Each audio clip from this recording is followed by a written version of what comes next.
Good morning. આજે પણ અમે ફરવા માટે નીકળી ગયા છે. અમે લઈને જઈશું બાઇક અમારી.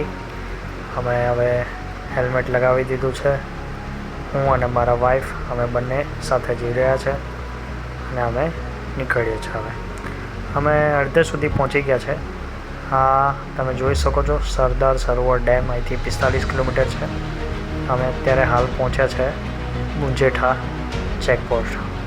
મુંજેઠા ચેકપોસ્ટથી અમે જઈ રહ્યા છે. જોઈ શકો છો તમે.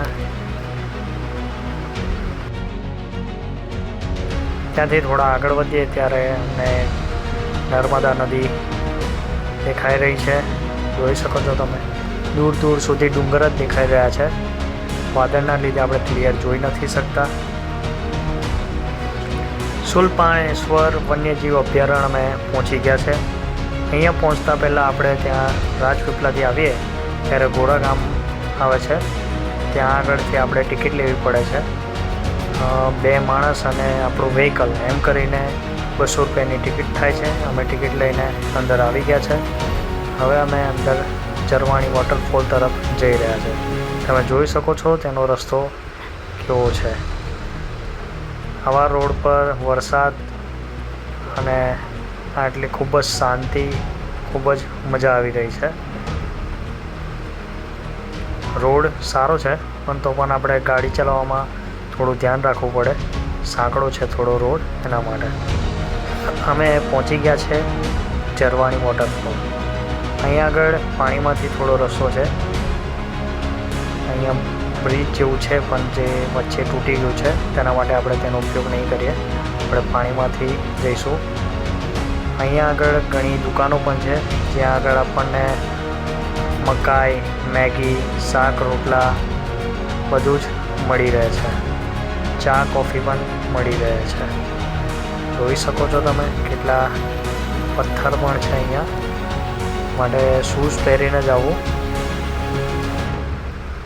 ઉઘાડા પગે આપણે ચાલવાની કોશિશ કરીએ તો શાયદ લપસી પણ પડાય અને વાગી પણ શકે છે. જોઈ શકો છો તમે.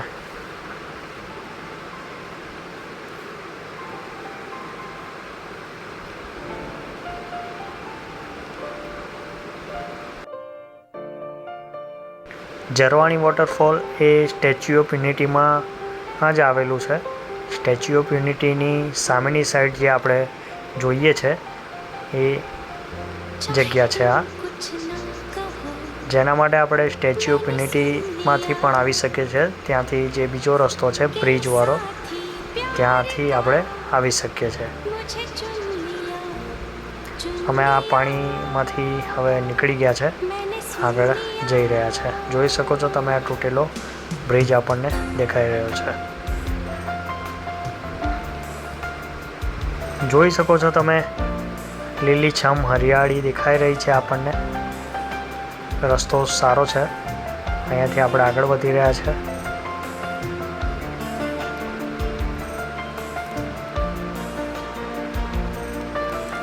આપણે પહોંચી ગયા છે ઝરવાણી વોટરફોલ.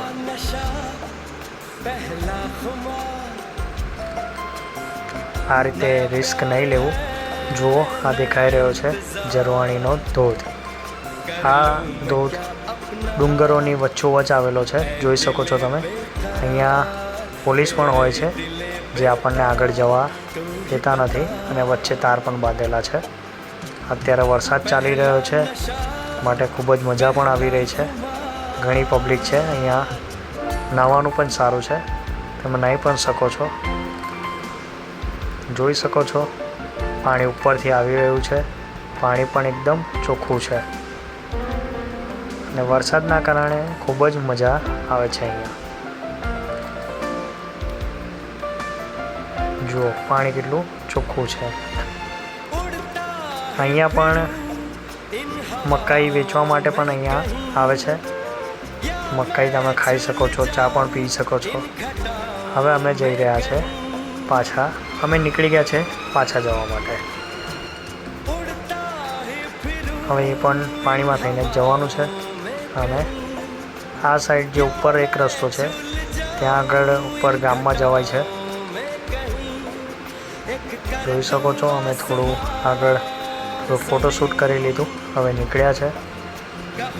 અહીંયા કેટલાક નાના છોકરાઓ જે કંકોડા કહેવાય એ વેચી રહ્યા છે. ત્યાં તોલીને નથી આપતા, એ ડાયરેક્ટ એક પ્લાસ્ટિકની બેગમાં જ ભરેલા છે. તમે ભાવ પૂછ્યો તો 150 રૂપિયા ગયા. મને એટલા ભાવતા નથી એટલા માટે અમે નહીં લીધા. અમે ત્યાંથી આગળ નીકળી ગયા.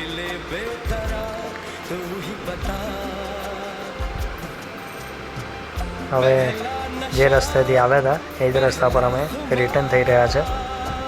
ઉપર ગામમાંથી પણ જઈ શકાય છે. જોઈ શકો છો તમે રસ્તો કેટલો સરસ છે. સવારથી લઈને સાંજ સુધીમાં ઘણા બધા લોકો અહીંયા આ સ્થળની મુલાકાત લે છે. અહીંયા સ્ટેચ્યુ ઓફ યુનિટીમાંથી તમે ટિકિટ લઈને પણ આવી શકો છો. ત્યાંની જે બસ છે એ અહીંયા તમને છોડી જાય છે અને લેવા પણ આવે છે. જોઈ શકો છો તમે. ત્યાંથી નીકળીને અમે હવે સ્ટેચ્યુ ઓફ યુનિટીના સામેની સાઈડથી જઈ રહ્યા છે. ત્યારે અમને એક સુંદર નજારો જોવા મળ્યો અને તમે અહીંયા પણ જોઈ શકો છો સ્ટેચ્યુ આપણને દેખાઈ રહ્યું છે. સરદાર વલ્લભભાઈ પટેલ આપણને દેખાઈ રહ્યા છે. થોડા આગળ આવશો તો આપણને સરદાર સરોવર ડેમ જે છે એ પણ ક્લિયર જોવા મળશે. અને ત્યાંથી થોડા આગળ જઈશું તો કેક્ટસ ગાર્ડન જોવા મળશે. આવી ગયા છે કેક્ટસ ગાર્ડન. વચ્ચે કમલમ પણ આવે છે પણ અમે ત્યાં નથી જઈ શક્યા કારણ કે ત્યાં ટિકિટ લેવી પડે છે. અમને ઓનલાઈન ટ્રાય કર્યો પણ આજની ટિકિટ થતી નહોતી, એડવાન્સમાં લેવી પડે છે. અને બાકી તમે સ્ટેચ્યુ ઓફ યુનિટીથી ટિકિટ લઈને આવી શકો છો. જોઈ શકો છો તમે રોડ એકદમ ખાલી હોય છે, કોઈ જ તમને જોવા નહીં મળે. ખૂબ જ સરસ રસ્તો બનાવેલો છે. સીધા તમે સરદાર સરોવર ડેમ જે છે ત્યાં સુધી અહીંયાથી આ રોડ પરથી પહોંચી શકો છો. ડેમ સુધી તો આપણને જવા નહીં દે કારણ કે ત્યાં આગળ હમણાં થોડું કામ ચાલી રહ્યું છે જેના માટે. અહીંયા કમલમ ગાર્ડન છે તે પણ ખૂબ જ સરસ છે. તમે અહીંયાની મુલાકાત લો તો ટિકિટ સ્ટેચ્યુ ઓફ યુનિટીથી અથવા તો એડવાન્સ બુકિંગ કરીને આવજો તો ખૂબ જ મજા આવશે. વિડીયો સારો લાગ્યો હોય તો લાઈક કરજો, શેર કરજો અને આવા સ્થળોની બીજી પણ મુલાકાત અમે લઈશું ત્યારે તમને વિડીયો બનાવીને જરૂરથી બતાવીશું.